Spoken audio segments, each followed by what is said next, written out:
بسم الله الرحمن الرحيم.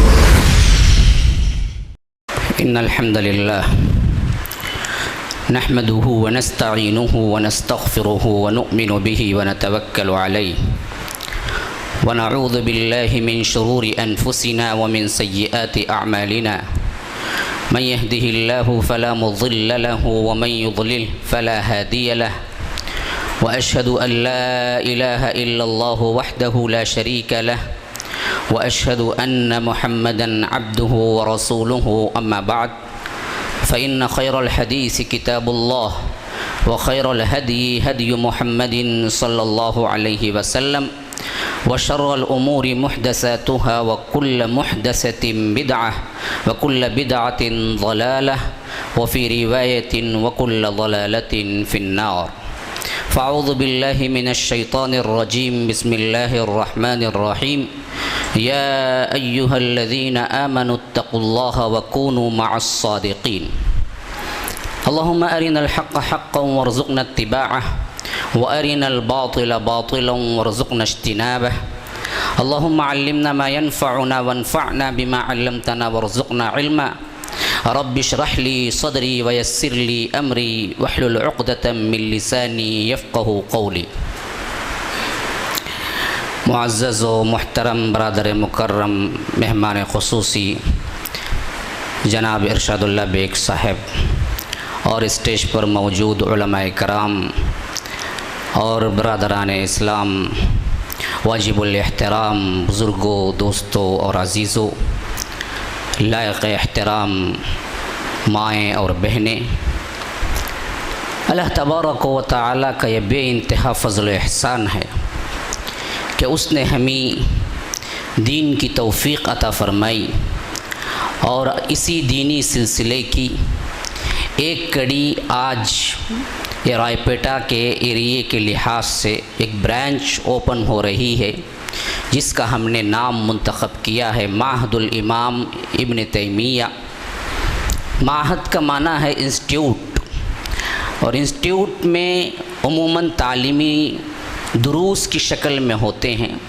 انشاءاللہ ہم نام کے مطابق کام کرنے کی کوشش کریں گے، اگر آپ تمام لوگوں کا اسی طرح تعاون رہا تو اللہ تبارک و تعالیٰ نے ایک موقع ہمیں یہاں کے ماحول میں دین کا کام کرنے کا عطا کیا ہے۔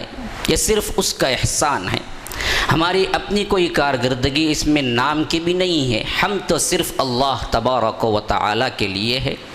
الحمدللہ رب العالمین، الحمدللہ الذی انزل علی عبدہ الکتاب ولم یجعل لہ عوجا، الحمدللہ فاطر السماوات والارض جاعل الملائکۃ رسلا اولی اجنحۃ مثنی وثلاث ورباع، الحمدللہ الذی خلق السماوات والارض وجعل الظلمات والنور۔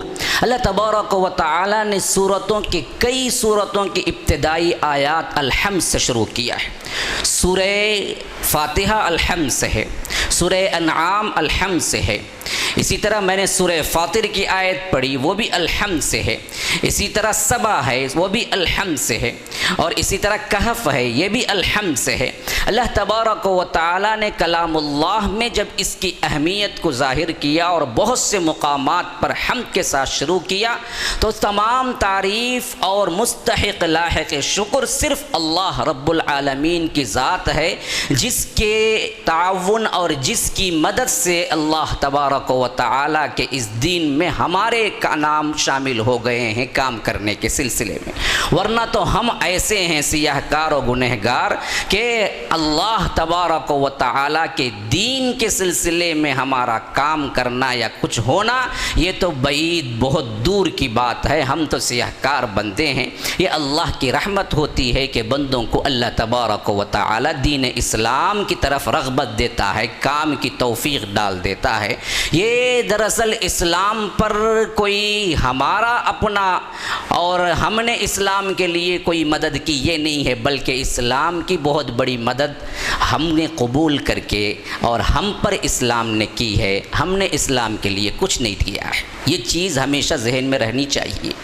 تو غرض کہ معہد الامام ابن تیمیہ کے سلسلے میں عنوان بھی ابن تیمیہ رحمہ اللہ کی سیرت اور ان کی خدمات، ان کے کارنامے، یہ موضوع مجھے منتخب کرنا پڑا تاکہ لوگ یہاں کے جان لیں کہ خاص کر شخصیات کے لحاظ سے امام ابن تیمیہ کا علمی مرتبہ کیا ہے، کیا مقام رکھتا ہے۔ عمومی طور پر بعض نام ہیں جو مشہور ہو چکے ہیں، اس کے علاوہ نہ عوام جانتی ہے، نہ اچھے اچھے علماء اس پہ گفتگو کرتے ہیں۔ امام ابو حنیفہ رحمہ اللہ کا نام مشہور ہے، ہونا چاہیے، انکار تو نہیں ہے، لیکن جس طرح ایک نام کے پیچھے یا ایک شخصیت کے پیچھے لوگ لگے ہوئے ہیں، نہ دوسروں کے بارے میں جانتے ہیں، نہ علماء گفتگو کرتے ہیں، تو تاریخ میں ایسے معلوم ہوتا ہے کہ بس چند خاص ہی شخصیتیں ابھری تھی، اس کے علاوہ کچھ نہیں۔ بلکہ اس دین کی سب سے بڑی خاصیت یہی ہے کہ ہر 100 سال کے اندر کئی بڑے بڑے علماء ابھرے اس کائنات میں، اور اللہ تبارک و تعالی نے ان سے کام لیا۔ یہ کئی 100 علماء کرام اگر تاریخ اسلام کے 1400 سال پر محیط تاریخ کو پڑھیں گے، ہمیں ایک انبوہ کثیر نظر آتا ہے جنہوں نے اس اسلام کے لیے ایسے کارنامے انجام دیے، ایسے محیر العقول ان کے کام تھے کہ تاریخ بھی دنگ ہے، ہر پڑھنے والا بھی پریشان ہے کہ ایسے لوگ پیدا کیسے ہو گئے تھے۔ یہ رب العالمین کے فضل کا کمال تھا، اس کے قرآن اور حدیث کو سمجھنے کا کمال تھا کہ کمال کے اس مرتبے پہ پہنچے کہ کمال بھی حیران ہے کہ کیا ایسے بھی ہو سکتا ہے۔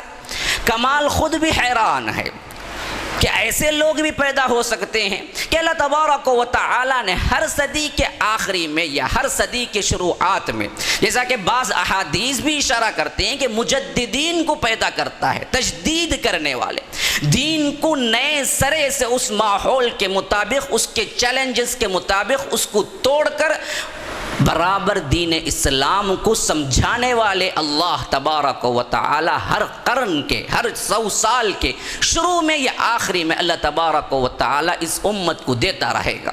جیسا کہ بعض احادیث میں یہ بھی آئی ہے بات کہ بنی اسرائیل میں اس کام کو انبیاء کرتے تھے، اور اللہ کے رسول صلی اللہ علیہ وسلم ہمارے اس امت کے آخری نبی ہیں، اس کے بعد کوئی نبی آنے والا نہیں، تو کوئی انبیاء آنے کا چانس ہی نہیں، تو انبیاء نہ آنے کی وجہ سے علماء و انبیاء کا کام کریں گے۔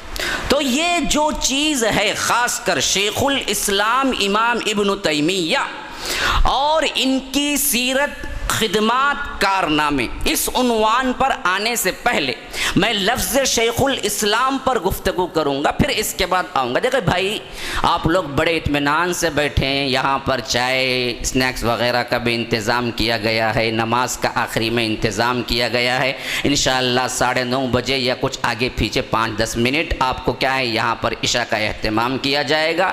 پریشان ہونے کی ضرورت نہیں ہے، درمیان میں موضوع دے رہا ہوں، لینے کی کوشش کریں، اور اس موضوع کے لیے آپ ہمتن گوش بن جائیں کہ اللہ رب العزت ہمیں اور آپ کو نیک توفیق عطا فرمائے۔ کہ میں کہہ رہا تھا کہ شیخ الاسلام کا یہ لقب ہی اتنا پیارا اور معزز لقب ہے کہ آج اس کو بڑا ہی پامال کیا جا رہا ہے۔ جس کو الف با بھی معلوم نہیں وہ بھی شیخ الاسلام بن جاتا ہے۔ کسی نے شیخ الاسلام تو نہیں ہے، شیخ البدعہ ہے، لیکن وہ شیخ الاسلام بن کے بیٹھا ہوا ہے۔ کوئی ایسا ہے جو شیخ الاسلام تو بہت دور کی بات ہے، وہ اسلام کا دشمن ہے، لیکن لام اس کا شیخ الاسلام پڑ گیا ہے۔ کوئی 2-3 سال پڑھ کے آتا ہے اور اسٹیج میں اس کو بلایا جاتا ہے، شیخ الاسلام آ رہے ہیں۔ یاد رکھیے شبلی نعمانی رحمہ اللہ بڑے پیارے انداز میں کہا ہے کہ شیخ الاسلام کے لیے سب سے اہم اگر ہم مختصراً بھی کہہ دیں تو 3 شرطیں ہونی چاہیے، 3 شرطیں ہونی چاہیے۔ یہ وہ کہہ رہے ہیں جنہوں نے سیرت النبی کو 8 جلدوں میں لکھا، اور سب سے پہلی اردو سیرت زاد المعاد کے طریقے پر اردو دنیا کے اندر آئی، جو ایک لائبریری تھے اپنے آپ میں خود۔ ان کا علمی اور ان کے فنونی طور پر جو اٹھان ہے، تاریخ دا حیران ہے، اور اس صدی کے ہیں، قریب کی صدی کے ہیں، علامہ شبلی نعمانی، اور ان کی سیرت النبی بڑی مشہور ہے سیرت کی کتابوں میں۔ تو یہ جو ہیں وہ خود ایک بہت بڑی علمی شخصیت ہیں، لیکن وہ کہتے ہیں کہ شیخ الاسلام اسلام کے لیے کم از کم 3 تو شروط ہم مختص کر سکتے ہیں۔ یہ کہ وہ دراصل علوم اسلامیہ متعلقہ جتنے ہیں اس پر عبور رکھتا ہو، اس پر کامل دسترس رکھتا ہو، خواہ وہ ایمانیات کا مسئلہ ہو، معاملات کا مسئلہ ہو، اسی طرح کیا ہے فقہ کا مسئلہ ہو، اسی طرح کیا ہے سیاسیات کا مسئلہ ہو، اسی طرح کیا ہے دوسرے علوم ہو۔ منطق اس زمانے میں بہت عروج پہ تھی، جس طرح آج کیا ہے سائنس عروج پہ ہو، اس کا مسئلہ ہو، جس کا بھی مسئلہ ہو، متعلقہ جتنے علوم اس دور میں ہوتے ہیں ان تمام علوم پر وہ کافی حد تک اپنے آپ میں علوم کی مہارت رکھتا ہو، نمبر 1۔ نمبر 2، وہ کوئی ایسا کارنامہ کیا ہو جس کے کارنامے کی دین کسی دوسرے کی نہ ہو، یعنی کوئی دوسرا کرتے ہوئے دیکھ کر نہ کیا ہو، اس کی اپنی سوچ سے اس نے کوئی ایک ایسا کارنامہ انجام دیا ہو جس کے لحاظ سے سوسائٹی کے اندر ایک بہت بڑی تبدیلی آ جائے۔ تیسرے نمبر پہ جس کارنامے پر اس نے عملی طور پر اور علمی طور پر کوشش کر کے سمجھائی ہو، اس کارنامے کو اسٹیبلش کرنے کے لیے، اس چیز کو بٹھانے کے لیے، اس چیز پر عمل درآمد کرنے کے لیے خود بھی تلوار اٹھائی ہو اور جہاد میں اپنے آپ کو مصروف رکھا ہو۔ یہ کہنے کے بعد اب دیکھیں بہت بڑی بات کہنے جا رہا ہوں، کوئی غلط نہ سمجھ لیں، غلط انداز نہ لیں، بات کو صحیح نہج پہ سمجھنے کی کوشش کریں۔ ہمیشہ کیا ہے بات کے 2 پہلو ہوتے ہیں، کوائن کے 2 سکے ہوتے ہیں، تو اس میں جو اچھا پہلو ہوتا ہے وہ اٹھانے کی کوشش کرنی چاہیے، برا پہلو لینے کی کوشش نہیں کرنی چاہیے، یہ شیطانوں اور فتنے بازوں کا کام ہوتا ہے۔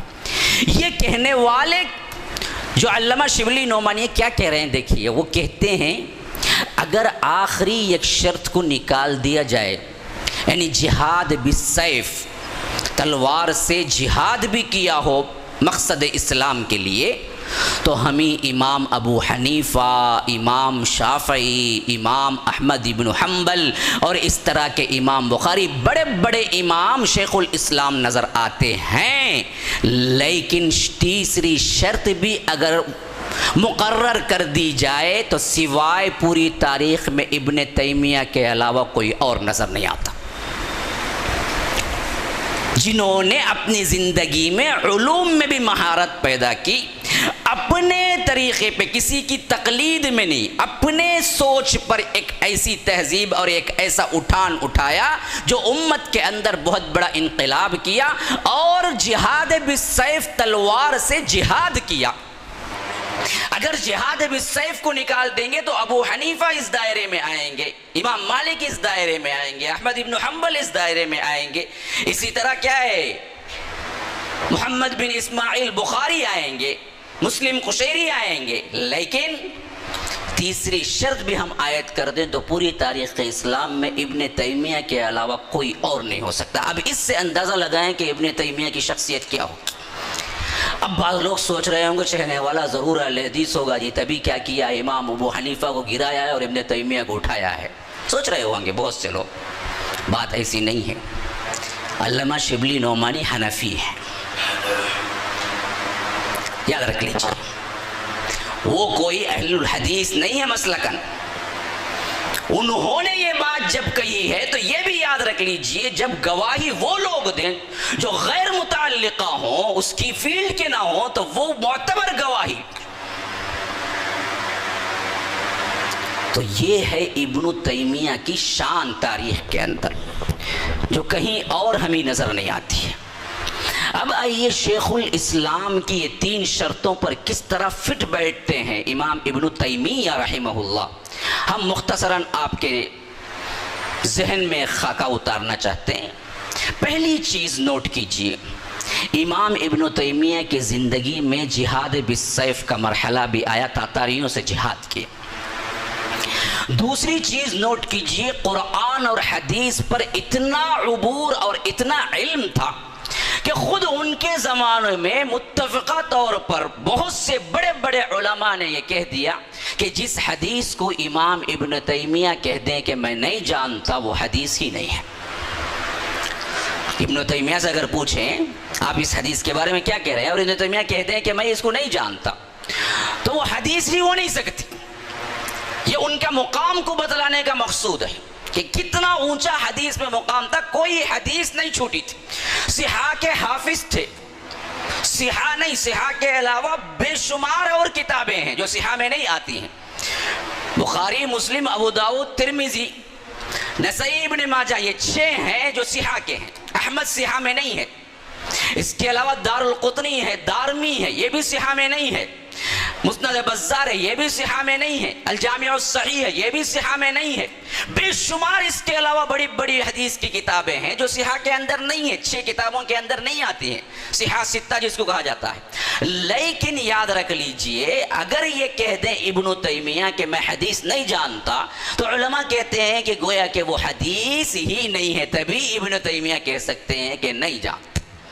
قرآن پر عبور کے سلسلے میں بتایا جاتا ہے کہ ابن تیمیہ رحمہ اللہ اس طرح تفسیر لکھا کرتے تھے کہ وہ جب مسند پہ سب سے پہلا درس دینے باپ کے انتقال پر بیٹھے، 22 سال کی عمر تھی، صرف 22 سال کی. ہمارے اپنے نوجوان 22 سال میں کیا جی سیکھ لیتے ہیں؟ اسلام کا الف با بھی نہیں آتا ہے. ہاں 10-15 گانے سیکھیں گے، پکچر کے نام یاد ہوں گے، کون سے اس میں کون سی ہیروئن کیسا ڈانس کی تھی، یہ سب یاد ہوگا. لیکن اسلامی لحاظ سے کیا یاد رکھتے ہیں 22 سالہ نوجوان آج کے؟ ذرا ٹھنڈے دل سے غور کر کے دیکھیں کون سے پارے، کتنے پارے حفظ کر لیتے ہیں. نوجوان تو آج مکمل طور پر یہ موبائل، واٹس ایپ وغیرہ آنے کے بعد مکمل بگڑ چکے ہیں. 22 سالہ نوجوان مسند درس پہ بیٹھا ہے باپ کے انتقال کے بعد، وہی مسند پر جہاں باپ خطاب کیا کرتے تھے. وہ خود بھی ایک بہت بڑے عالم تھے. تو 22 سال کی عمر میں شہر کے قاضی القضات بھی آئے ہیں، امراء بھی آئے ہیں، بڑے بڑے علماء بھی مجلس میں بیٹھے ہوئے ہیں. تقریباً 1-2 گھنٹے کے اوپر انہوں نے تقریر کی تھی. کہتے ہیں کہ صرف بسم اللہ الرحمن الرحیم پہ تقریر کی تھی. صرف ایک آیت بسم اللہ الرحمن الرحیم پہ اتنے نکات بیان کیے کہ حتیٰ کہ علماء دنگ رہ گئے کہ اس ایک بسم اللہ الرحمن الرحیم کی تفسیر میں اتنے نکات تھے. ہمیں تو کبھی دماغ بھی نہیں گیا وہاں پر. قرآن کی شغف کا یہ عالم تھا، حدیث کی شغف کا یہ عالم تھا. حتیٰ کہ ان کے مخالف کمال الدین، انہوں نے ہمیشہ ان کے ساتھ مناظرہ کیا ہے اور بادشاہوں کے کان بھرے ہیں. وہ خود شہادت دیتے ہیں کہ جب بھی میں کسی علم پر، کسی فن پر میں نے ان سے گفتگو کی تو مجھے ایسا لگا کہ اس فن پہ وہ امام ہیں، وہی وہ کچھ محنت کر کے پڑھے ہیں، دوسرا کوئی فن جانتے ہی نہیں ہے. اس پر ہر فن میں طاقت تھی. یہ شیخ الاسلام ابن تیمیہ پہلی شرط تو پورا کیا. دوسری شرط، کسی دوسرے کی تقلید کے بغیر اپنی سوچ سے انقلاب برپا کر دینا. یہ بھی بدرجہ اتم 100% ان کے اندر موجود تھی کہ اس دور کے لحاظ سے سب سے اہم چیز جو تھی وہ تھا آج کا ہندوستان کا ماحول. آپ ذہن میں رکھ لیجیے، یہی شرک و بت پرستی، یہی مسلمانوں میں قبر پرستی اور جو کچھ درگاہ پرستی ہے اس وقت بھی رواج پا چکی تھی. صوفیہ کا غلبہ تھا. جاہل لوگ اتنے تھے کہ لوگ اللہ اور مخلوق کو بھی ڈیفرنٹ کرنا شرک سمجھتے تھے. مخلوقات میں بہت سے لوگ پیدا ہو گئے تھے انسان ہونے کے باوجود بھی انا الحق کہنے والے. ابن عربی وہ شخصیت ہے جس نے کہا تھا کہ میں ہی خدا ہوں، انا الحق.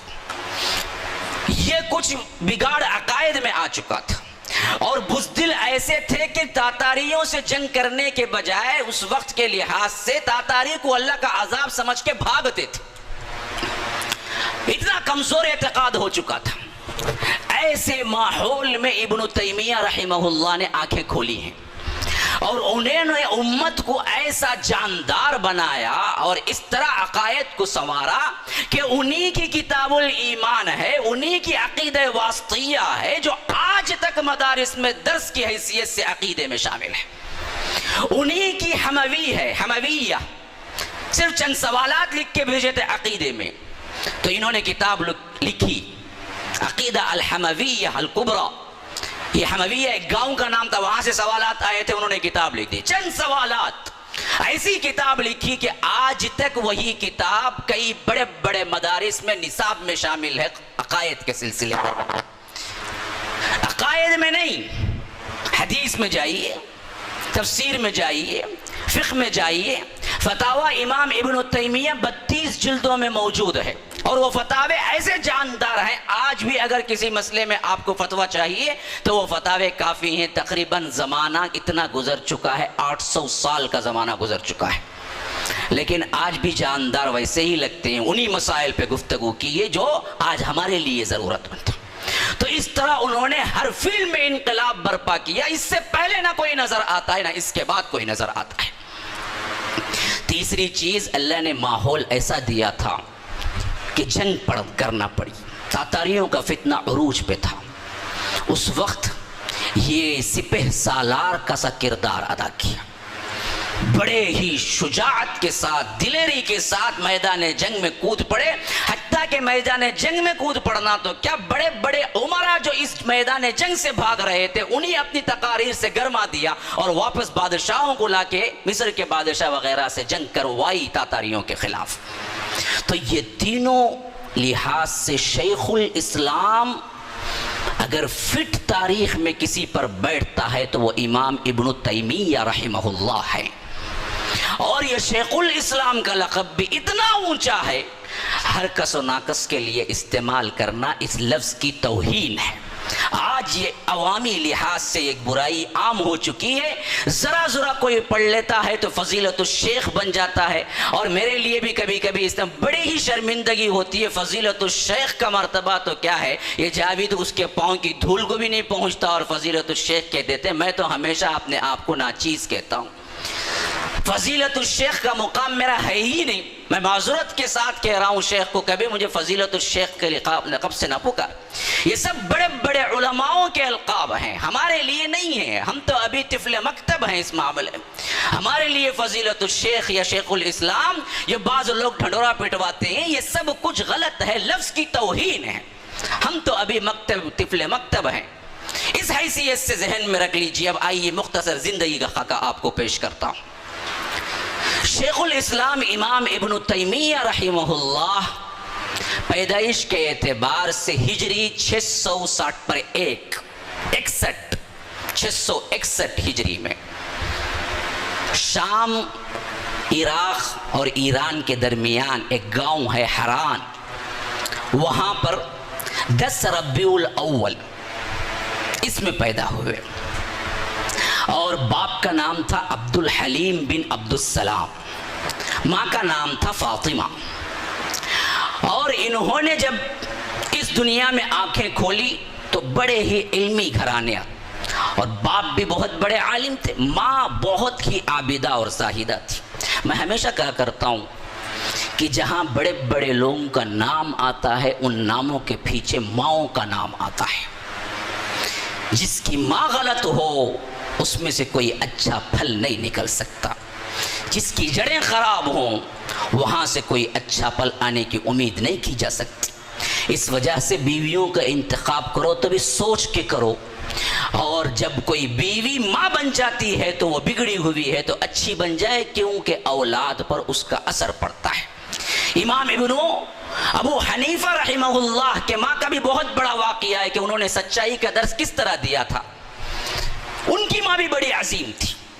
امام ابن تیمیہ رحمہ اللہ کی ماں کے بارے میں بھی آتا ہے کہ وہ اتنی عبادت گزار حافظہ تھی اور تہجد کبھی نہیں چھوڑا تھا. یہی چیز بیٹے میں منتقل ہو کے آئی تو وہ شیخ الاسلام امام ابن تیمیہ بنا. خواتین موجود ہیں، سن رہی ہیں، بس میں ان سے یہی درخواست کر رہا ہوں کہ اگر ولو بالفرض بیوی بنتے وقت کچھ بگاڑ تھا تو اللہ کے لیے ماں بنتے وقت صلح کر لیجئے.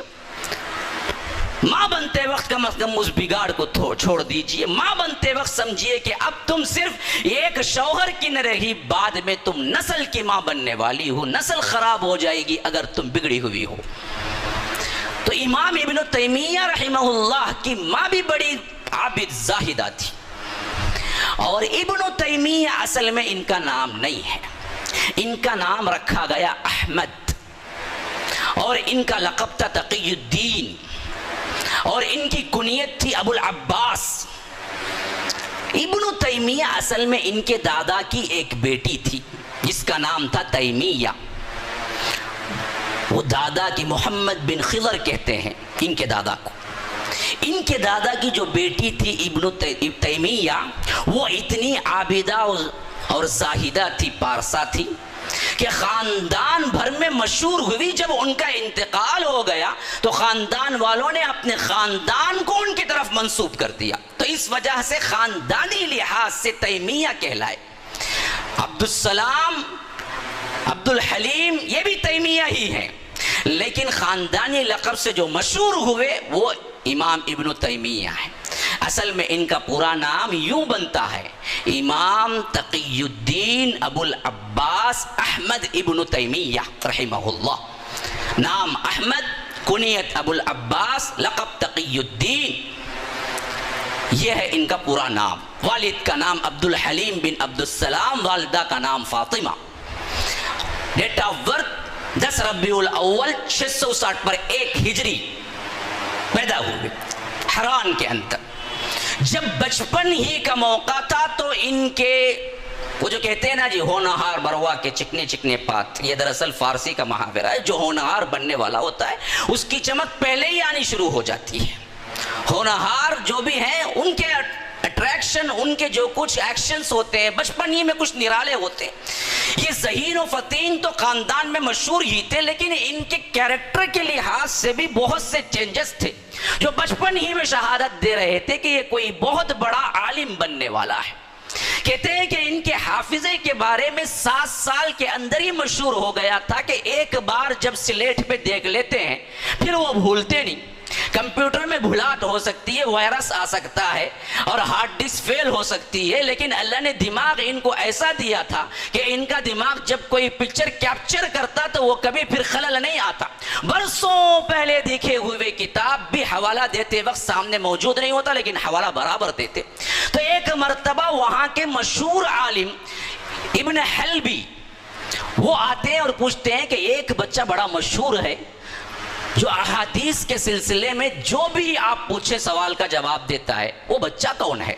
ایک درزی کی دکان تھی، وہاں پر انہوں نے پوچھا تھا تو درزی نے کہا کہ برابر ٹھیک وقت پہ پہنچے، ابھی مدرسہ جائے گا وہ بچہ سلیٹ لے کے، آپ دیکھیں تب میں بتا رہا ہوں۔ تھوڑی دیر گزری، ابن تیمیہ سلیٹ لے کے جا رہے تھے، بڑی تختی تھی، سیاہ تختی، تو انہوں نے بچے کو بلایا اور کہا کہ بیٹا وہ جو کچھ بھی ہے اس میں مٹا دو، میں کچھ احادیث لکھ رہا ہوں۔ تو انہوں نے مٹا کے دے دیا، 13 احادیث انہوں نے لکھوایا۔ پھر اس کے بعد کہا کہ بیٹا دیکھو اس کو ایک مرتبہ، اور دیکھ لیا، کہا کہ بیٹا مٹا دو، مٹا دیا، کہا کہ بیٹا سناؤ، تو بالترتیب ویسے ہی سنا دیا جیسے لکھی ہوئی تھی، 13 کی 13 احادیث۔ آج تو ہم نے کیا ہے 40 احادیث حفظ کا کورس رکھا تھا، 40 دن کے بعد بھی پہلی حدیث پوچھے تو وہ انما الاعمال بالنیات، انما الاعمال بالنیات رٹ کے بیٹھا، اگلی کوئی حرف نہیں آتا، اس کو 40 دن محنت کر کے۔ ہمارے بچے وہ ہیں، وہی گانا ایک مرتبہ سن لیتا ہے تو برابر گاتا ہے، اس میں کبھی خطا نہیں ہوتی، لیکن دین کبھی چڑھتا ہی نہیں ہے دماغوں میں، ہم نے ایسا بنا لیا ہے۔ تو امام ابن تیمیہ کا جب یہ مرتبہ دیکھا، پھر اس کے بعد 13 سندیں لکھی الگ سے۔ دیکھیے یاد رکھ لیجئے، متن یاد کرنا بڑا آسان ہے، کیونکہ یہ اللہ کے رسول کے الفاظ ہوتے ہیں، ایک محبت ہوتی ہے، شغف ہوتا ہے، بچہ یاد کر لیتا ہے جلدی۔ لیکن سند کا جو معاملہ ہے وہ بڑا ہی عجیب ہے، ناموں کو یاد رکھنا، فلاں ابن فلاں ابن فلاں ابن فلاں، آپ اپنے خاندان کے 10 نام یاد نہیں رکھ سکتے۔ آج تو باپ اور ماں باپ کی اتنی قدر ہے ماشاءاللہ کہ بچے کو باپ کا نام پوچھیں تو بھی سوچ کے بتلاتا ہے، پھر اس کے بعد دادا کا نام پوچھے تو معلوم نہیں بتلاتا۔ پرانے زمانے میں کم از کم پردادا تک جاتا تھا، میرے باپ کا نام یہ، دادا کا نام یہ، ان کے باپ کا نام یہ، اتنا تو بولتے تھے۔ اب تو زمانہ کیا ہے، باپ کا نام بھی سوچ کے بولتا انہیں کیا بولوں بول کے، اس کے بعد دادا تو معلوم نہیں بول دیتا وہ۔ 10 ناموں کو یاد رکھنا بھی مشکل ہے، لیکن نام سند میں جتنے بھی آئے ہیں 13 سندیں، پھر اس کے بعد انہوں نے مٹا ڈالی اور پوچھا کہ بیٹا آپ سند بتاؤ، تو پورے سند ایسے ہی ذکر کرتے۔ تو اس وقت ان کی زبان سے نکلا کہ اگر یہ بچہ زندہ رہا تو دنیا کے اندر بہت بڑا عالم اور رتبہ پائے گا، اور واقعتاً وہ بچہ زندہ رہا اور بہت بڑا رتبہ پایا۔ تو مسئلہ اب آئیے پھر سلسلے وار ان کی زندگی کے جو کچھ میرے پاس وقت ہے اس پر میں آپ کو کیا ہے پورا خاکہ دے دوں کہ 6-7 سال کی عمر میں تاتاریوں نے عراق پہ حملہ کر دیا. وہ زمانہ تھا اس وقت جب تاتاری پھیل گئے تھے. تاتار وہ تھے جو قبائلی لوگ تھے، جھگڑالو تھے، جنگجو بھی تھے، وحشی بھی تھے. یہ قرآن کی بات میں بھی صحیح بیان کر رہا ہوں. تو اس نے کہا کہ کیا بات کرتے ہو، تو قرآن میں تو پورا کا پورا شرک بھرا ہوا ہے، میری بات میں توحید ہے.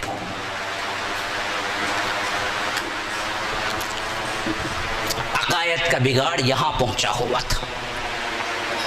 تو اس وقت سب سے بہترین عقیدے پر کام کرنے والی شخصیت شیخ الاسلام امام ابن تیمیہ تھے، جو عقیدہ الواسطیہ لکھا اس وقت. صفات کے سلسلے میں کیا عقیدہ اختیار کرنا چاہیے. اس وجہ سے مخالفین نے مصر کے سلطان کے کان بھرے اور سلطان نے طلب کیا ابن تیمیہ کو. ابن تیمیہ نے پوچھا میرے اوپر کوئی الزام قرآن و سنت کے مخالف میں ثابت ہو جائے تو میں جیل جانے کو تیار ہوں، مناظرہ کرو میرے ساتھ. تو ابن الجمعہ یہ قاضی القضات تھے اس وقت کے، ان کو بلایا گیا. وہ جج بنے اور مناظر پارٹی صوفیہ کی اس طرف سے آئی. ابن تیمیہ اکیلے آ کے کھڑے ہوئے، سوال جواب کا سلسلہ ہوا.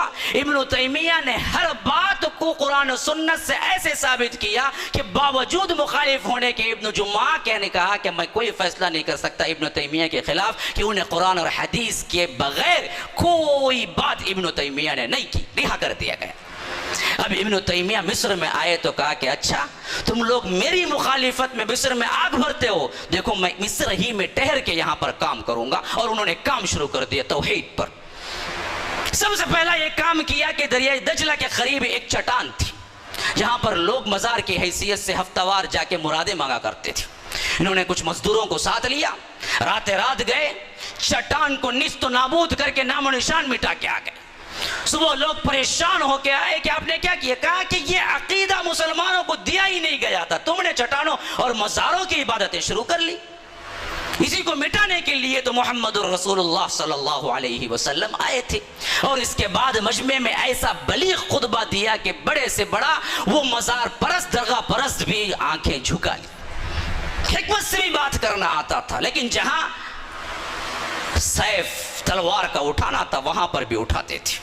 انشاءاللہ اس معہد الامام ابن تیمیہ سے یہی کام مجھے بھی لینا ہے. منظور ہے آپ لوگوں کو؟ تیار ہیں؟ بہت کمزور انشاءاللہ آ رہا ہے. ہاں جوش تو کم از کم انشاءاللہ میں دکھائے نا، بعد میں پھر جوش بڑھے. اللہ تبارک و تعالی ہمارے نیتوں کو قبول فرمائے. امام ابن تیمیہ رحمہ اللہ نے توحید کے پرچم کو ایسا پھیلایا تاریخ اسلام میں کوئی ایک شخصیت ان کے مقابلے کی نظر نہیں آتی ہے، نہ بعد میں نہ پہلے. اس طرح انہوں نے مار بھی کھایا. اب آگے بڑھیے، پھر دوبارہ شکایت ہوئی مصر کے دربار. اب کسی طرح ہم برداشت نہیں کریں گے، مصر کے اندر ابن تیمیہ کو نکال دیجئے. سلطان نے پھر بلایا، کہا اب میں تمہیں 3 شرطیں دے رہا ہوں. عوام بہت زیادہ مخالف ہو چکی آپ کی. پوچھا کیا ہے؟ یہ کہ تم مصر قاہرہ چھوڑو، سیدھے دمشق واپس تمہاری کنٹری چلے جاؤ. پوچھا دوسرا کیا ہے؟ کہا کہ دوسرا یہ کہ تم مصر قاہرہ چھوڑو یا تو اسکندریہ چلے جاؤ. کہا کہ تیسرا کیا ہے؟ کہا کہ یا تو جیل چلے جاؤ. انہوں نے کہا کہ احب الی مما یدعوننی الیہ. حضرت یوسف علیہ السلام کو جس وقت وہاں پر گناہ کی دعوت زلیخا نے دی تھی، عزیز مصر کی بیوی نے، اور جب انہوں نے انکار کر دیا تو ان سے پوچھا گیا، تو اس وقت رب العالمین کے دربار میں جب ہاتھ اٹھائے حضرت یوسف نے تو اس وقت دعا کی حضرت یوسف نے کہ اے رب العالمین احب الی مما یدعوننی الیہ. یہ جس گناہ اور زنا کی طرف بلاتی ہے عزیز مصر کی بیوی، اس گناہ کے کرنے سے تو میں محبوب رکھتا ہوں کہ جیل چلا جاؤں. آخر جیل گئے. ابن تیمیہ نے بھی یہی آیت پڑھ کے کہا کہ مجھے جیل جانا منظور ہے، مجھے جیل بھیج دیجیے. بادشاہ مجبور ہو کے، دل سے مانتا تھا، عزت کرتا تھا، دل کے ہاتھوں مجبور، روتا ہوا آنسو آنکھوں میں، لیکن جیل بھیجا. پوری عزت و اکرام کے ساتھ بھیجا. غلام بھی دیا، دوات بھی دیا، قلم بھی دیا کہ تم لکھو اندر، صرف پھرنا نہیں ہے. ابن تیمیہ پھر وہاں پر بھی دین کا کام شروع کرتے. وہاں پر ہی انہوں نے وہ کتابیں لکھی جو صوفیہ وغیرہ کے سلسلے میں ان کے تاروبوت کو کھول کے رکھ دینے والی تھی، تار تار کر دیا تھا ان کے تمام عقائد کو، اور کتاب و سنت کے عقیدے کو اس طرح جاگوزی کیا کہ آج تک انہی کی کتابیں درس کے اندر موجود ہیں۔ علماء اسلام میں بڑے بڑے جتنے بعد کے شیخ الاسلام ہیں وہ امام ابن تیمیہ کی کتابوں کی دین ہے، خواہ وہ بن باز ہوں، خواہ وہ عثیمین ہوں، خواہ وہ دوسرے کوئی اور شیخ الاسلام ہوں، امام ابن تیمیہ کی کتابوں کے بغیر کوئی شیخ الاسلام نہیں بن سکتا، خاص کر ان کی اقتضاء الصراط المستقیم۔ یہ کتاب ولی بنانے والی ہے، امام بنانے والی ہے، اسی کو پڑھ کے بن باز نے بن باز بنا رحمہ اللہ۔ آپ پڑھیں گے، علمی دنیا میں آئیں گے تو آپ کو پتہ چلے گا وہ کتاب کی عظمت کیا ہے۔ تو ابن تیمیہ رحمہ اللہ پھر جیل میں بھی 18 ماہ تک پڑے رہے، یہاں تک کہ ایک عربی بدو نے بادشاہ کے دربار میں جا کے ایسی تقریر کی کہ اس کے دل کو گرما دیا، تو اس نے کہا کہ خیر میں رہا کرتا ہوں لیکن تیری ذمہ داری ہے کہ تو لے کے کہیں نکل جا، تو وہ ان کو لے کے اسکندریہ نکل گیا۔ وہاں پر پہنچے تو انہوں نے کہا کہ مجھے اسکندریہ میں کام کرنا نہیں ہے، مجھے دمشق ہی بھیج دیجئے۔ دمشق کو واپس پہنچ گئے، اور وہاں پر جب پہنچے تو دیکھا کہ ایک عیسائی نے محمد الرسول اللہ صلی اللہ علیہ وسلم پر کچھ نازیبہ الفاظ کہے ہیں، اور دین اسلام کو نیچا کر کے مذہب مسیحیت کو زیادہ بلند کر کے پیش کیا ہے۔ اس کا نام عناف تھا۔ تو ان کی رگ حمیت بھڑک اٹھی، اسلام کے لیے یہ ننگی تلوار تھے، عمر کا جذبہ تھا، ابو بکر کا حلم و بردباری تھی شیخ الاسلام ابن تیمیہ کے اندر۔ انہوں نے سیدھے پہنچے دمشق کے حاکم کے پاس اور کہا کہ تو کیسا دیندار ہے، تو کیسا مسلمان ہے، محمد الرسول اللہ پہ تیری حکومت پہ حرف گیری ہوتی ہے اور تو اس کو قتل کی سزا نہیں دیتا۔ تو اس نے عذر پیش کیا کہ وہ تو مسلمان ہو گیا ہے۔ تو ابن تیمیہ نے واپس آئے اور کتاب لکھی الصارم المسلول الی شاتم الرسول۔ اگر مسلم بھی محمد الرسول اللہ صلی اللہ علیہ وسلم پر کوئی گالی دے گا تو اس کا اسلام بھی قبول نہیں کیا جائے گا، اس کو قتل کیا جائے گا۔ یہ کتاب ہے وہ کتاب جو آج تک موجود ہے۔ یہ فتویٰ انہوں نے بڑا ہی تفصیل کے ساتھ لکھا۔ اگر اللہ کو گالی دے گا وہ چھوڑا جا سکتا ہے، المحمد الرسول اللہ صلی اللہ علیہ وسلم کو گالی دے گا تو اس کا اسلام بھی قبول نہیں کیا جائے گا۔ یہ انہوں نے کتاب لکھی، پھر آگے بات کی الصارم المسلول الی شاتم الرسول کے نام سے۔ پھر اس کے بعد وہی بدعت، رسومات، شرک، اس کو توڑنے کے لیے معاشرے میں کام کرنے لگے۔ وہی صوفیہ کا گروہ پھر پیچھے پڑ گیا۔ سب سے بڑا کام جو کیا ہے ابن تیمیہ رحمہ اللہ نے، شیعت کا رد اور صوفیت کا رد، اس میں اپنا پورا زمانہ کھپایا ہے، اور ایسی ایسی کتابیں ہمارے لیے چھوڑ گئے کہ ہر گمراہی کی گھٹا ٹوپ اندھیریوں کے اندر بھی یہ مشعل چراغ کا کام دے رہی ہیں۔ آج بھی اہل سنت کے عقیدے کو واضح کیا، صفات کے بارے میں واضح کیا کہ دیکھو اللہ کے صفات کو ہمیشہ سمجھنے میں ٹھوکر کھائے بڑے بڑے علماء نے۔ میں عوام کی نہیں بات کر رہا ہوں، علماء کی بات کر رہا ہوں۔ اللہ کے صفات کو سمجھنے میں ٹھوکر کھائے۔ بہت سو نے لکھ دیا اللہ کے ہاتھ سے مراد قوت ہے۔ امام جلال الدین سیوطی کی جلالین پڑھ کے دیکھ لیجئے، 9 علوم میں بحر زخار ہیں امام جلال الدین سیوطی۔ 9 علوم میں دنیا ان کو امام مانتی ہے، جلال الدین سیوطی کو، لیکن وہ بھی صفات میں تعویل کرنے والے تھے۔ وہ بھی کہتے تھے کہ ہاتھ کا مطلب قوت ہے۔ بادشاہ کے ہاتھ لمبے ہیں ہم کہتے ہیں، مطلب کیا ہے؟ بادشاہ کے ہاتھ صحیح میں لمبے ہیں؟ نہیں، بادشاہ کی حکومت بہت لمبی ہے، یہ مطلب ہے۔ ایسا ہی کہتے ہیں کہ اللہ کا ہاتھ ہے تو ہم کو سمجھنا ہے اللہ کا ہاتھ نہیں ہے، اللہ قوت کے لیے ہاتھ استعمال کرتا ہے۔ ابن تیمیہ سب سے پہلی شخصیت ہے وضاحت کے ساتھ، انہوں نے کہا کہ نہیں، ہاتھ کو ہاتھ ہی کہیں گے، اللہ کو ہاتھ ہے۔ ہاں یہ اور بات ہے کہ کیفیت کی نفی ہے، کیسا ہاتھ ہے یہ پتہ نہیں ہے، لیکن اگر کوئی تعویل کرے گا تو وہ اہل سنت والجماعہ سے ہٹا ہوا مذہب ہے۔ انہوں نے اصول بتلائے، کیسے مانو؟ ایسے مانو صفات کے بارے میں، الایمان بما وصف اللہ به نفسه او بما وصفه به رسوله من غیر تکییف ولا تشبیہ ولا تعطیل ولا تمثیل. اللہ کے اسماء و صفات میں اللہ تعالیٰ نے جو کہا ہے یا اللہ کے رسول نے جو بتا دیا بس ختم. اپنی عقل نہیں لڑاؤ گے، نہ اس کی کیفیت بیان کرو گے، نہ اس کی مثال دو گے، نہ اس سے تشبیہ دو گے، نہ اس کو بیکار بولو گے. یہ نہیں کہو گے کہ اللہ کا ہاتھ نہیں تھا جی اللہ صرف سمجھانے کے لیے بول دیا، نہیں بولو گے. اللہ کا ہاتھ ہے. بعض لوگ اللہ کا ہاتھ مان کے 5-4 انگلیاں یا گوٹا ہے یہ وہ کیا ہے کہنی ہے، یہ بھی نہیں بولیں گے. تشبیہ نہیں دیں گے، مثال نہیں دیں گے، کیفیت نہیں بولیں گے، لیکن غلط بھی نہیں قرار دیں گے. بس اللہ بہتر جانتا ہے اللہ کا ہاتھ ہے. اللہ آئے گا وجاء ربک والملک صفا صفا. اللہ پیدل آئے گا، گھوڑے پہ آئے گا، بھاگ کے آئے گا، پتہ نہیں کیسے آئے گا، لیکن آنا ہے 100% آئے گا. وہ جا کا لفظ اللہ کی صفت کے ساتھ جڑ گیا، لیکن کیسے آئے گا نہیں پتا. اسی وجہ سے امام مالک رحمہ اللہ سلف کے ائمہ میں پہلے امام ہیں. ان سے جب پوچھا گیا الرحمن علی العرش استوا، اللہ رحمان عرش پر ہے، تو انہوں نے پوچھا ایک سائل نے کیف استوا، استوا کیا معنی، کیسے پڑا ہوا ہے، لیٹا ہوا ہے، بیٹھا ہوا ہے. امام مالک کو اتنا غصہ آیا کہ اس بدعتی کو پہلے باہر نکالو مسجد سے، مسجد نبوی سے باہر نکالو. جب باہر نکال دیا گیا تو بیٹھے ہوئے لوگوں کو کہا، اس کا جواب یہ ہے الاستوا معلوم. استوا ہمیں ڈکشنری میننگ میں ہمیں معلوم ہے استوا کا کیا مطلب ہے. والکیف مجہول، کیفیت ہمیں پتہ نہیں ہے، مجہول ہے. والایمان بہ واجب، اس پر ایمان لانا واجب ہے کہ اللہ عرش پر ہے. والسؤال عنہ بدعۃ، اور سوال کرنا بدعت ہے کہ کیونکہ صحابہ نے کبھی اللہ کے رسول سے سوال نہیں کیا. اسی وجہ سے میں نے بدعتی کو پہلے باہر بھیجا، پھر اس کے بعد تمہارے ذہن میں اٹھنے والے سوالوں کا جواب دیا. یہ عقیدے کو، سلف کے عقیدے کو منہجی لحاظ سے پختہ کرنے والی پوری تاریخ اسلام میں ایک ہی شخصیت ہے، شیخ الاسلام امام ابن تیمیہ رحمہ اللہ.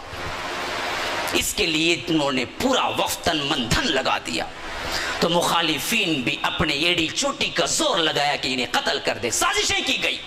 آخر کار اللہ تبارک و تعالی نے انہیں بڑے پیارے شاگرد دیے، اتنے عظیم شاگرد دیے. جس طرح آپ پھل سے درخت کو پہچان سکتے ہیں، اسی طرح صرف ان کے شاگردوں سے استاد کے مرتبے کو پہچان سکتے ہیں. ایک ان کے شاگرد ہیں امام ابن القیم، یہ وہ شاگرد ہیں جن کو علماء نے مانا ہے کہ ان کی طرح ذہین و فتین دنیا کے اندر کوئی اور پیدا نہیں ہوا. سیرت پہ سب سے مبسوط ترین کتاب بڑی صرف ابن القیم رحمہ اللہ کی ہے. جتنی سیرتیں بعد میں لکھی گئی سب اس کی کاپی ہیں، انہی سے لیا ہے. زاد المعاد 5 جلدوں کے اندر. اور ایک دوسرے ان کے شاگرد ہیں امام ابن کثیر رحمہ اللہ. تفسیر ابن کثیر جانتے ہیں نا، سب سے سلف کے اعتبار سے معتبر ترین تفسیر لکھنے والی شخصیت امام ابن کثیر رحمہ اللہ امام ابن تیمیہ کے شاگرد ہیں. ایسے شاگردوں کو انہوں نے تیار کر دیا، اور آخر کار زمانہ گزرتے اب دیکھیے ان اسلام کی حقانیت اور گروہ باطلہ کے توڑنے کے لیے رد میں اپنی زندگی کو ایسا کھپایا. شیخ الاسلام نے شادی تک کرنے کا موقع نہیں ملا. 60 پر 60 سال کی عمر ہے ان کی وفات کے وقت. یہ پورے 660 پر 1 کو پیدا ہوئے اور 720 پر 8 ہجری کو فوت ہوئے. 60 پر 7 سال مکمل شادی کرنے کا موقع نہیں ملا، شادی ہی نہیں کی، اور پوری زندگی انہی کے پیچھے اسلام کے لیے وقف کر دی. اور دشمنان اسلام اور خاص کر مسلمان وہ جو بدعتی گروہ تھا ان کے پیچھے پڑ گیا، اور دمشق کے حاکم کے بھی کان بھرے، یہاں تک کہ آخری عمر میں 721 ہجری میں جیل میں پہنچے، تو وہاں سے لے کر 720 پر 8 تک جیل ہی میں رہے، جیل ہی میں وفات ہو گئی. لیکن جیل میں بھی معمول کیا تھا شیخ الاسلام کا، یہ کہہ کے میں بات کو ختم کرتا ہوں. شیخ الاسلام کا معمول تھا قرآن کا دورہ. پہلے اس نے دوات بھی دیا، قلم بھی دیا کہ تم لکھ سکتے ہو، تو شیخ الاسلام نے تفسیر لکھنا شروع کر دی. لوگوں نے بڑا شور مچایا، پھر کان بھرے حاکم کے، تو اس نے دوات قلم چھین لیا، تم لکھ بھی نہیں سکتے. تو ابن تیمیہ جیل میں جو کھانا پکتا تھا اس کی لکڑیوں سے جو کوئلہ بنتا تھا، کولسا جسے ہم کہتے ہیں، وہ کولسا اٹھاتے تھے اور دیواروں پہ لکھتے تھے، ان کے کمرے کی دیواروں پہ. لکھ کے جب شام ہو جاتی تھی ان کے شاگرد گیٹ پہ آ کے کھڑ کے وہ دیوار سے نقل کرتے تھے، پھر چلے جاتے تھے. اس طرح وہ لکھا کرتے تھے، اور باہر برابر فتوے ان کے پہنچ رہے تھے، جیل کے اندر بھی. اور اپنے بھائی کو انہوں نے التجا کی، زین الدین ان کے بھائی ہیں، ان سے بڑے اچھے قاری تھے وہ، ان کو التجا کی کہ تم بھی جیل کو آ کے رہ دو. تو وہ بھی ان کے ساتھ جیل میں تھے. اور اپنے ایک شاگرد خاص کو امام ابن القیم کو بھی کہا کہ تم بھی میرے ساتھ جیل میں رہو. وہ بڑی خوشی کے ساتھ استاد کی خدمت کے لیے تیار ہو گئے. آج تو نہ شاگرد کا کوئی معاملہ ہے، نہ استاد کا کوئی احترام ہے. بیٹھے بیٹھے سامنے ہی گالی دیتا ہے، اس کو کیا علم آئے گا بدبخت کو. وہ زمانے میں تو شاگرد ایسے تھے کہ تلوے چاٹنے کے لیے، پاؤں کی جوتی اور جوتے اٹھا کے رکھنے کے لیے اور اٹھا کے پہنانے کے لیے شاگرد ایسے مواقع ڈھونڈ کے بھاگا کرتے تھے استاد کے کام آ جائیں. آج استاد کبھی غلطی سے بھی کہہ دے کہ بیٹا جوتے اٹھا کر، کیا جی کیا تمہیں اتنے بوڑھے ہو گیا اٹھانے نہیں ہوتا، پوچھتے اٹھاؤ جی تمہارے جوتے، مجھے کہیں بولتے ہی. یہ ادب احترام پوری تہذیب ہم خاک میں ملا دی. تو ابن القیم کا تو خواہش تھی کہ ساتھ میں رہیں استاد کے. اور امام ابن تیمیہ نے جب بلوایا تو وہ ساتھ میں 6 سال قید میں رہے. ان کی قید نہیں تھی، استاد کی قید تھی. ان کو آرڈر نہیں تھا، استاد کے لیے تھے اندر. کہتے ہیں کہ پھر اس کے بعد انہوں نے اپنے بھائی سے التجا کی کہ قرآن کا دورہ ہم کر لیا کریں. تو کہتے ہیں ان کے بھائی ہم نے جیل کے اندر 80 دورے کیے، اور 80 پر ایک دورے میں جب سورہ قمر کی اس آیت پہ میں پہنچا کہ ان المتقین فی جنات و نہر فی مقعد صدق عند ملیک مقتدر، تو حضرت امام ابن تیمیہ بستر پہ لیٹے ہوئے تھے اور ان کی روح ان کے جسم سے پرواز کر گئی. اس آیت پر جب میں پہنچا، کیا ترجمہ ہے؟ بے شک متقیوں کے لیے نہریں اور باغات ہیں، اور اللہ تبارک و تعالی کے پاس وہ مقام ہے کہ وہ اللہ تبارک و تعالی انہی عرش کے پاس میں عند ملیکم، اللہ کے پاس میں ان کو بیٹھا کر اللہ تبارک و تعالی اعزاز کریں گے. جب قمر کی یہ اینڈنگ آیت پہ میں پہنچا تو زین الدین کہہ رہے ہیں کہ امام ابن تیمیہ کی روح پرواز کر انتقال ہو گیا. بسپر 2 ذوالقعدہ 708 ہجری شیخ الاسلام ابن تیمیہ وفات پا گئے. قلعے کے مینارے پہ وہ چڑھا جیل میں جو تھے، اور وہاں سے ندا لگائی وہ قلعہ دار نے. ندا لگائی تو کیا لگائی؟ شیخ الاسلام کی وفات ہو گئی. جنازہ جب پڑھا گیا کہ وہ زمانے میں نہ کوئی میڈیا تھا، نہ نیوز تھی، نہ یہ ٹیکنالوجی تھی، لیکن پھر بھی صرف اور صرف زبانی طور پر اتنا جلدی پھیلا کہ 3 لاکھ افراد جنازے کے اندر شریک ہوئے. تو اس جنازے میں کسی نے پکار لگائی، یہ ہے اہل سنت کی جنازے کی شان. اہل سنت جب مرا کرتے ہیں، آج ہم نے کیا اہل بدعت کو اہل سنت کے نام دے رکھے ہیں. لکھے ہوں گے مسجد پہ اہل سنت والجماعت کی مسجد، کیا نہیں کرنا؟ انگلی ہلانا نہیں. اچھا جی، تو سنت کا انکار کرو، اہل سنت کی جماعت کی مسجد لکھو. عجیب بات ہے تمہاری. تو ہم نے یہ نام چھوڑا، ان لوگوں نے اختیار کر کے جھوٹ پہ اتنے بار جھوٹ بولا کہ وہ سچ بن گیا. اب ہم نام الگ سے ڈھونڈ رہے ہیں کیا رکھنا ہے، حالانکہ ہمارا نام ہے، ورثے میں ملا ہے ہم یہ اہل سنہ. تو کسی نے نعرہ لگایا اہل سنت کے جنازے یوں اٹھا کرتے ہیں، تو پوری جنازے کی عوام کے اندر غل مچ گیا. امام ابن تیمیہ رحمہ اللہ جو کارنامے انجام دے کے گئے تھے، آج تقریباً 700 سال رکھ لیجئے اور آج کے 1400 سال ملا لیجئے، 700 سال کا عرصہ بیت چکا ہے، لیکن ان کی علمی خدمات آج بھی ویسے ہی زندہ ہیں جیسے وہ اپنے دور میں زندہ تھے. اور اللہ تبارک و تعالی انہیں ایسے زندہ جاوید بنا دیا کہ وہ ہمیشہ اہل علم کی پیاس اپنی کتابوں کے ذریعے آج بھی بجھا رہے ہیں. یہ تھا شیخ الاسلام ابن تیمیہ کا ایک مختصر سا خاکہ جو میں اس 1 گھنٹے کے اندر پیش کرنے کی کوشش کی، ورنہ ان کی زندگی اور سیرت یہ 1 گھنٹے کی نہیں، یہ گھنٹوں کی ہے، اور ان کے ایک ایک مسئلے پر گھنٹے ہم کیا ہے تقریر کر سکتے ہیں. اللہ تبارک و تعالی سے دعا ہے کہ جس نام پر ہم نے اس معہد کو قائم کیا ہے، اللہ تبارک و تعالی اس نام کی برکت اور ان کے سے کام کی طلب، اور اللہ تبارک تبارک و تعالی ان کے کام کی ہمت ہمارے اندر بھی عطا فرمائے. ہم نوجوانوں کے اندر توحید پر کامزن ہونے اور اس کے لیے کٹ مرنے کا جذبہ عطا فرمائے. اللہ تبارک و تعالی جس طرح یہاں پر ہم جمع ہوئے ہیں اسی طرح جنت الفردوس میں جمع فرمائے. پورے اطمینان کے ساتھ اب بیٹھے رہیں. مہمان خصوصی کی چند منٹ کی انگریزی میں تقریر ہے, آپ پورے توجہ سے سنیں. یہ پورے ہمارے کانفرنس کا لب لباب ہوگا. پھر اس کے بعد کفارے کے بعد نماز عشاء قائم کی جائے گی. اپنی اپنی مجلس اپنی جگہ پہ برقرار رہیں. جزاک اللہ خیر.